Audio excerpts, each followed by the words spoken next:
Hey, okay, this is going to be part one of miscarriage 3 and 4. I spoke a little bit about, I didn't really go into the miscarriage, I guess, my third one. So my current husband and I got married, like I said, May 4th, 2008. We decided to start trying, well, when we moved here, I didn't start working. I had to wait a year because we did move to another state. So I had to wait a year before I could start back in college to get the in-state tuition. So I didn't want to get a job because I knew that I was going to be taking like full load, like 6 classes, just so I could get finished faster.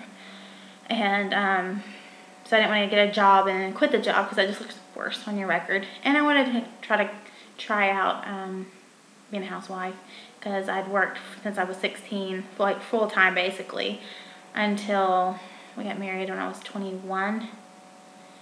So, no, I was 22. What do I need? No. I was 22 when I got married. So I just wanted to try to work, the housewife experience. And just to let you know, I love it. I'm still a housewife and going to school. So anyway, we moved to this state in May. So I had to wait till, like, I couldn't go to school till the following summer. So I started kind of itching for a baby and wanted to actually start trying.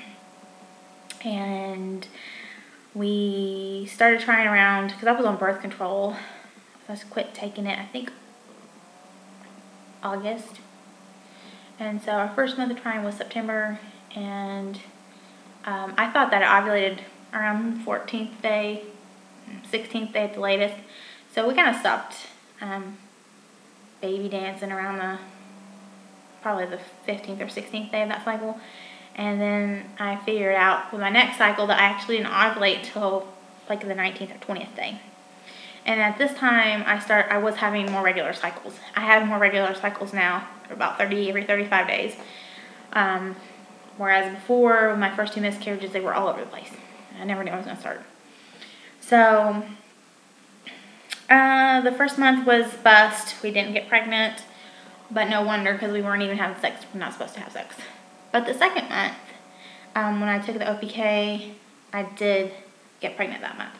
So we were in Tennessee visiting family on Thanksgiving of 2008, and I took a test that morning, and because I wasn't experiencing any symptoms of starting my period, and as a matter of fact, I felt really good, like just really happy and in a good mood. And usually around that time of the month, I'm pretty grumpy, and I can't even stand myself, let alone I feel bad for my husband, but I try not to get too like grumpy, but yeah, anyway.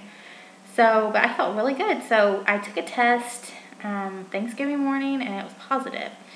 And like I said, we were actually trying, and my husband was so excited because he's so cute when I take the test. He like stands right over it and just stares, and he doesn't move, he just watches. And then so that's what he's doing. I peed on the stick, I laid it down, and I went to go blow it out my hair, because I was like, oh, it's not going to be positive. I just didn't think it was going to be.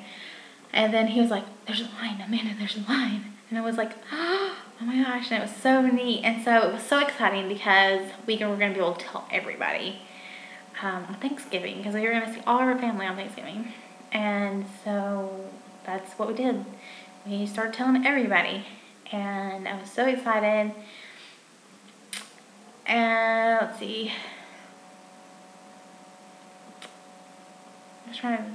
Yeah, so we did tell everybody on Thanksgiving. I took another test that evening, because he was excited and kind of in disbelief. So he's like, we'll take another test. So I had 2 in the pack, so I took another one, and it was positive also. So when we got back home after Thanksgiving, after seeing our family for Thanksgiving, we bought more tests and we're testing. And I guess I was pregnant for like a week, because it was like on Thursday when I took a test that was positive. I took tests over that weekend that were positive. that following week, I called the doctor because I moved to a different state, so I hadn't checked out any OBs around. I looked up on Rate My MD or ratemd.com. So if you've moved to a new place and you don't know what doctor to go to, check out that website. That's where I found my dentist that I go to now. It's great. That doctor, the OB I was going to, had the best ratings anywhere around and the most ratings. And so I called them up and I explained to them that I already had 2 miscarriages and that I found out I was pregnant. So they actually were going to get me in the very next week. So instead of making me wait till 10 weeks, and I was really excited. Well, later that week, no, I think I even made it to the next weekend. And like a few days before I was supposed to go into the doctor, over that weekend, I'd taken a few more tests, but they were lighter. And because my husband wanted me to, he was like, take another test. You know, he just wanted me to keep taking tests. So I took a couple more, and they were just almost like you couldn't even see the line, and it really freaked me out. And that was on a Sunday, and then the following Monday we lived in an apartment at the time, and we had a gym, like at this little building down the road. So I was at the gym and I was walking on the treadmill, and I was kind of cramping. I got off and I went back to our apartment, and I went to the bathroom, and I was like pink. This little like spotting pink, and I was cramping though, and I was just like, oh my gosh, seriously. So I called my husband, and he was at work, and I was like, you need to come home because I have started spotting. So he came home, and we went to the emergency room, and basically my levels were like pretty much saying I wasn't pregnant. So like they had rose and just basically fallen back down within a week. You know, it just didn't amount to anything.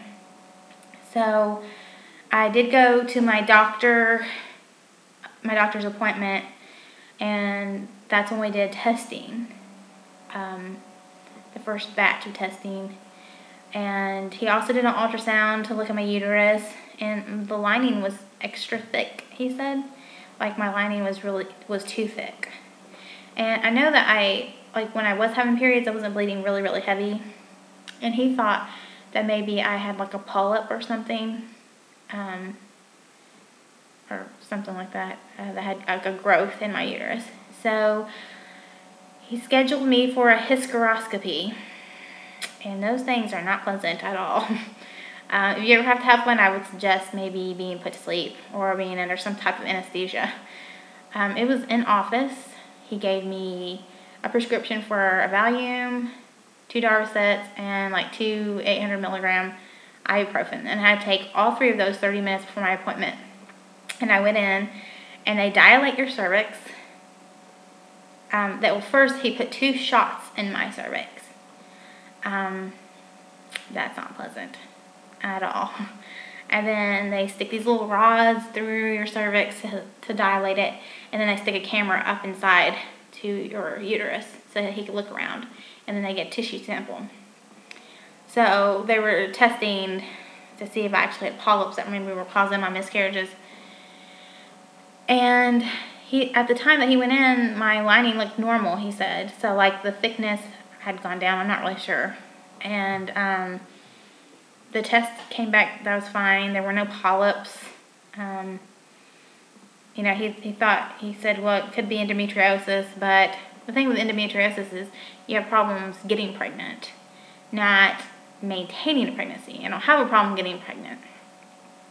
But he said the likelihood that I had endometriosis was very low because I didn't have any symptoms of it, and but from what he could see, he didn't think I had that. So I want to stop this video and make another one.